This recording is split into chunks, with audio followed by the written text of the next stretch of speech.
Peter Foldy, he is a musician based in Los Angeles, but he has roots in Canada and Australia. Now, we're going a very different style of music, from hardcore from Adelaide through to Peter Foldy, who has a wonderful melodic sense, which you'll hear right now. We'll start off with the track from Peter Foldy, then we'll get into the interview, and you'll learn really about who he is and his fascinating life story. So this is a track called Rejection from You by Peter Foldy, and then we'll have a listen to the interview that I recorded this afternoon.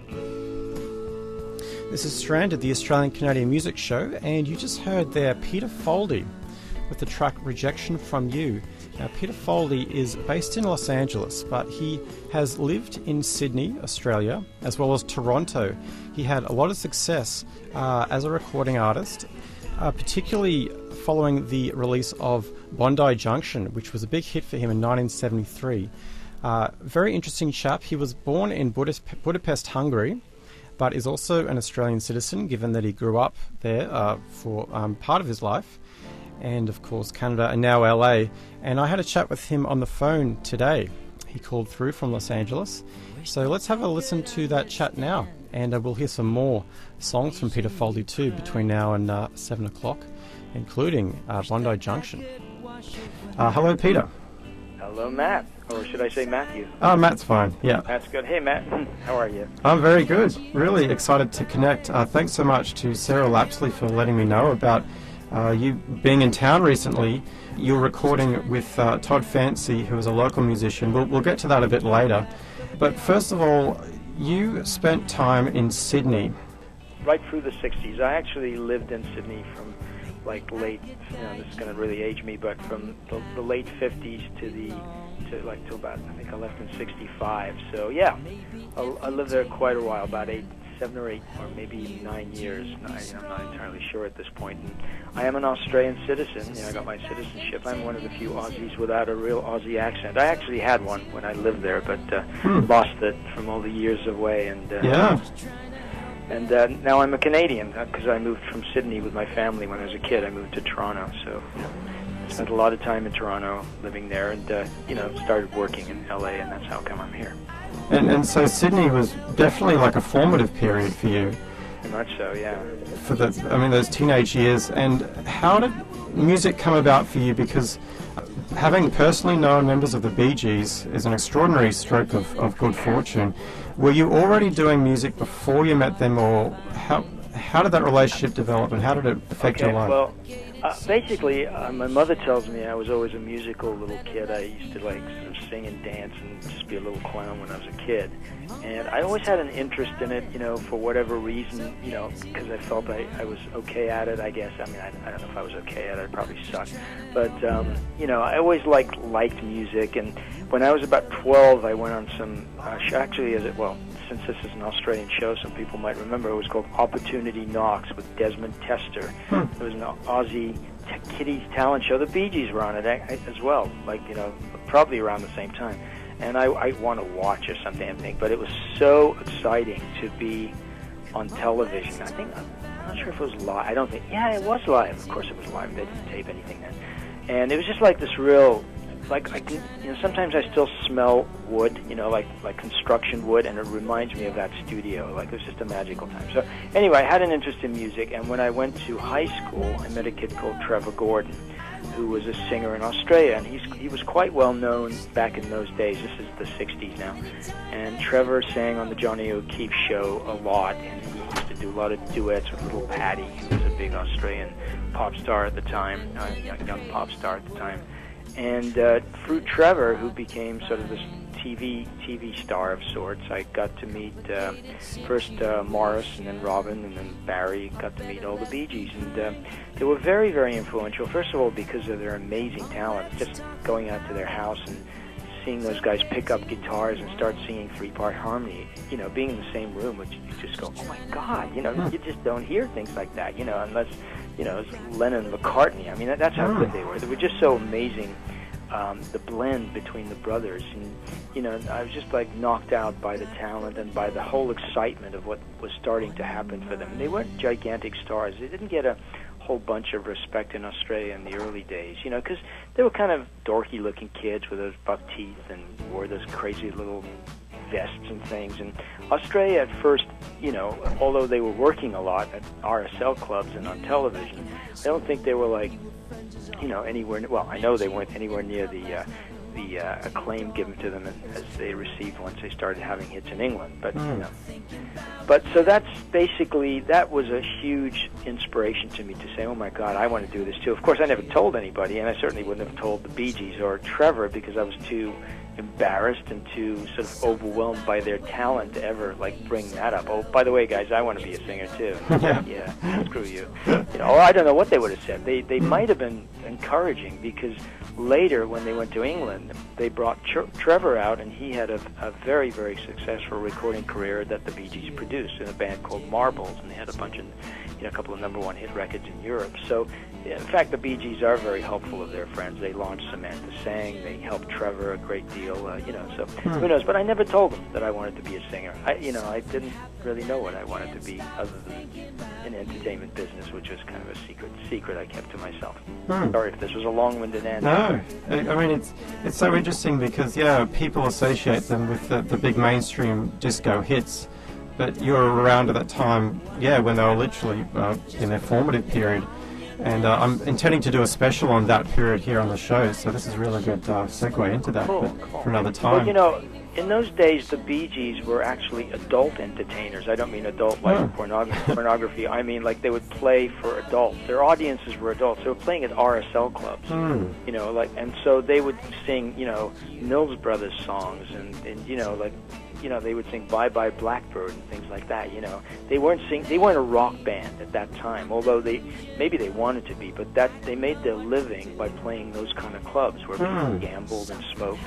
So that's how they started, and that's how they got to be so amazingly tight, because, you know, just like when the Beatles went to Hamburg and played in all those clubs, the Bee Gees did exactly the same thing, except they were playing kind of a different genre of material. That's right, yeah. And just that melodic gift, and listening to the music that you have written, the melodies stand out. And was that, I mean, it's always hard to say exactly cause and effect, but being around the Bee Gees must have informed your melodic sense. Did you Absolutely. always? Yeah. Absolutely. They definitely were a huge influence on me. You know, the thing is, I've always liked melodic music. I mean, when I was a kid, you know, I loved listening to records, and you know, I'm told my grandparents, well, I remember my grandparents in Hungary. I was born in Budapest, Hungary, by the way. I didn't tell you that earlier. But my grandparents used to take me to the opera and stuff. So I've always liked melodies and music, and, you know, I was kind of infused with that. So I like melodies, you know. Call me crazy. I know that's not always, you know, the going thing these days, but I do happen to like melodies. And the Bee Gees were a huge influence on, you know, just being around them in every way, not only in music, but also we used to make little films on the weekends with Trevor and Morris and Robin and Barry, and I've got a couple of them here, actually, these little Super 8 films that we'd all, you know, act crazy in, and that was also a huge inspiration for me to look towards, eventually towards a career in film, which is basically what I've been doing for the last, you know, 15, 20 years. And you're most well known, at least in Canada, for the song, the Bondi song. Bondi Junction. Bondi Junction.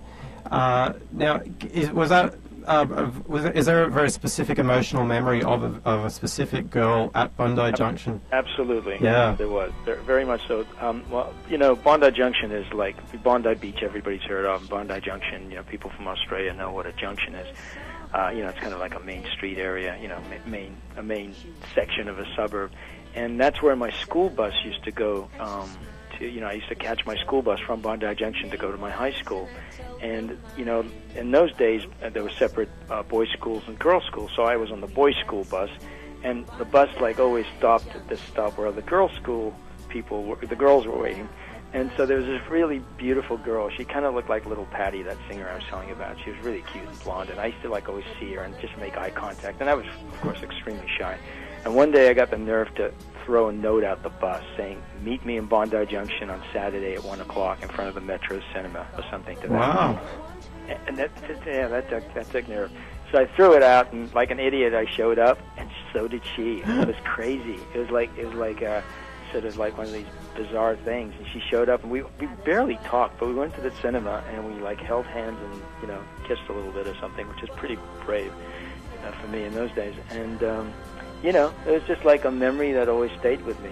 And so many, many years later in Toronto, I was just playing around on the guitar, and that song just kind of, I gave birth to that song. And it was a very, you know, fortuitous thing. And I demoed it along with some other songs, and practically overnight, you know, within a few months, I got signed to a record deal and made this record with, you know, like an orchestra playing on it and great studio musicians, and made it in one of the best studios in Toronto. And the damn thing came out and basically went to #1 in Canada, and, you know, that sort of launched my music career. And it's really great to know that really came from a genuine moment, you know, an emotionally resonant moment, you know, that a song became big from that. It was a real thing, definitely, you know. I don't know where this girl is. I can't even think of her name at this point, but, you know, I wonder if she knows that somebody wrote a song about it and went to #1. Yeah, because it's not always the case. We know it's a little bit of a cynical world, and we know that often hits are manufactured. But it's really great to know this story. This is basically a true story, and I even sort of talk about in the lyrics. I talk about, you know, I think later on we had tea. I thought I'd wander for eternity, but I was wrong, because that's what happens. You move on, but, you know, it was a true thing that inspired that song to be made. Yeah, and did you, in terms of performance, is that a song you played much? Did your career, was there a lot of live performance that took place after that? Yeah, after that I went on the road, did a tour of the Maritimes, and then a few years after that I opened for the Hollies not across Canada. I played about 4 or 5 dates with them. By that point I was signed by Capital EMI in Canada, and I opened for the Hollies. So yeah, I did play it live. You know, sometimes I'd play it with just on guitar and or with a piano player, and then I've also played it with a band with a couple of girl backup singers. And, you know, yeah, performed it a lot. And, you know, I mean, from Bondi Junction, I went on to have a few other top 10 hits in Canada. None of them were as big as Bondi was, but I have a song called Roxanne, which was very successful. A lot of people know. And in fact, I've just re-recorded it for this new album, and sort of did the 2012 updated adult version of it, you know, kind of slower and sexier. So pretty pleased with that. And that's going to be on this new album I'm recording right now. Oh, great. So after that initial period of success with those singles, the move to LA happened, and you started movies, and I guess music was put on the back burner for quite some time. I mean, I had a good run of at least 10 to 12 years in the music business. You know, like I had Bondi Junction, and then I got signed by EMI. I had a couple of successful singles for them, and they were sending me down to record in Los Angeles. And so the minute I kind of stepped off the plane in LA, I kind of thought, oh my God, I want to live here. This is, you know, it's kind of like paradise. And it's very much like Sydney in a lot of ways. I felt very comfortable, you know, whereas Toronto is nothing like Sydney. And, you know, so eventually I came down here, and, you know, I got a deal with Polydor, and then I got a deal with RCA down here, but it all kind of came to a grinding halt in the early 80s, and I had studied film in Toronto at York University, so I thought, well, I'm in the city where films are made, so I started writing scripts, and just like with Bondi Junction, my first record went to #1. The first script I basically wrote with another writing partner. We sold it right away, and it got made, and the film made about $10 million. It was a little teens sex comedy, basically, kind of in the vein of American Pie, that kind of thing. But you know, it was a great instant foot in the door into the movie business, and I got to be an associate producer on the film, and it was a great experience. And that kind of, you know, kept the film thing, or kick-started my film career. And it's good to hear that the music's coming back, not only with your current album, but Todd Fancy, he's a local musician here who also has a real strong melodic gift. How did your connection with Todd come about with this recording project? Well, it was really strange. He's in a band called the New Pornographers, which is a Juno award-winning band out of Canada. With, you know, they have great success all around the world, basically. And one day I just got this email. It says Todd from the New Pornographers, and I had just, you know, I had just been listening to some New Pornographers not that long prior. And I thought, oh, this is strange, you know. And so I opened it up and said, hey, I'm Todd, and I've recently discovered your music, and I'm a big fan of your voice, and blah, blah, blah. And it'd be really cool if you'd ever consider coming to Vancouver and singing on this new solo album I'm doing. And I went, yeah, right, who is this, you know? Like I thought this is BS, you know, I don't know.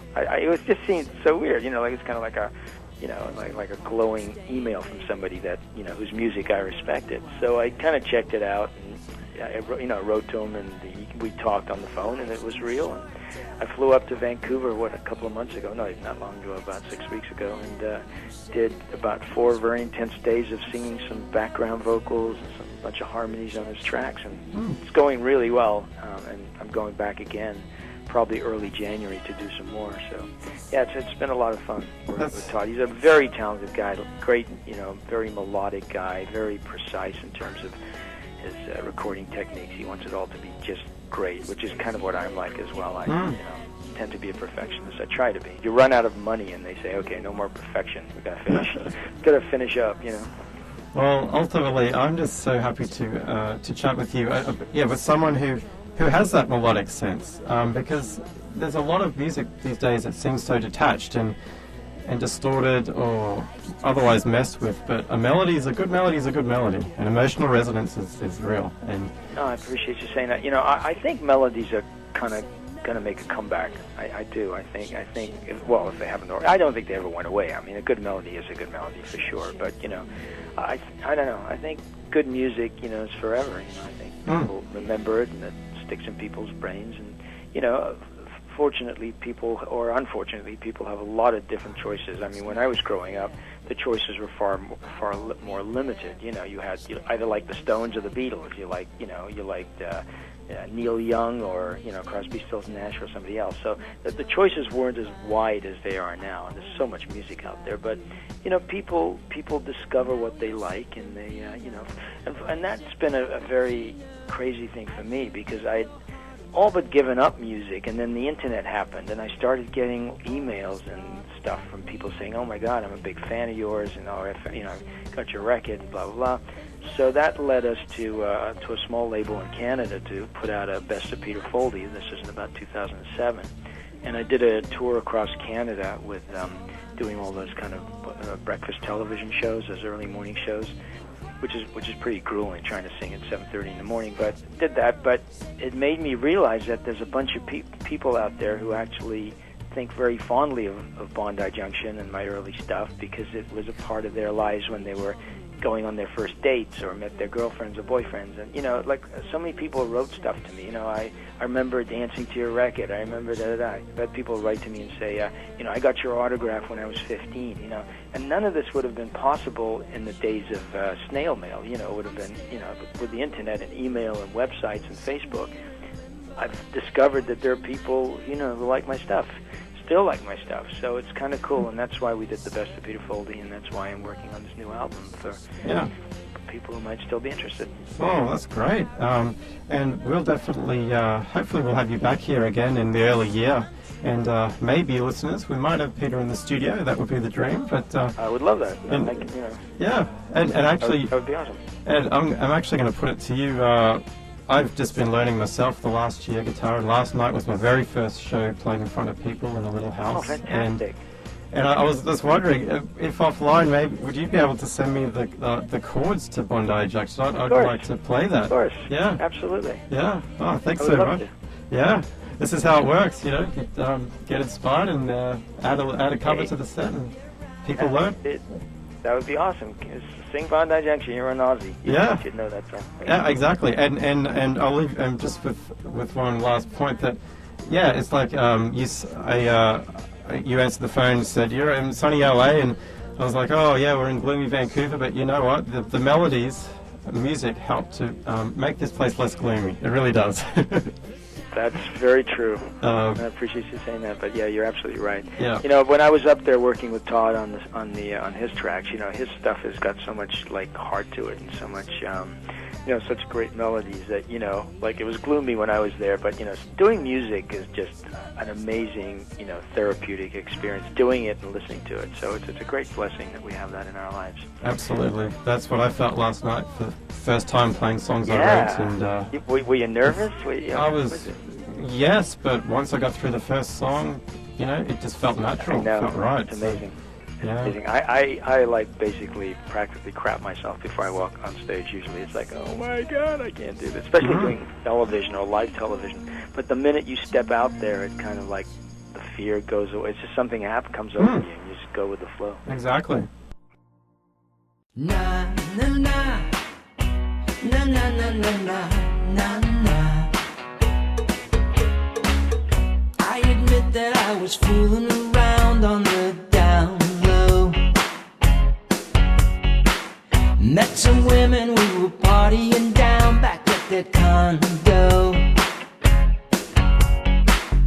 Then I realized that I'm a fool, 'cause you mean everything. And I wanna say I'm sorry, but I can't tell you. You get too emotional. Swear that I will always stay devotional. Looks like you and I are through.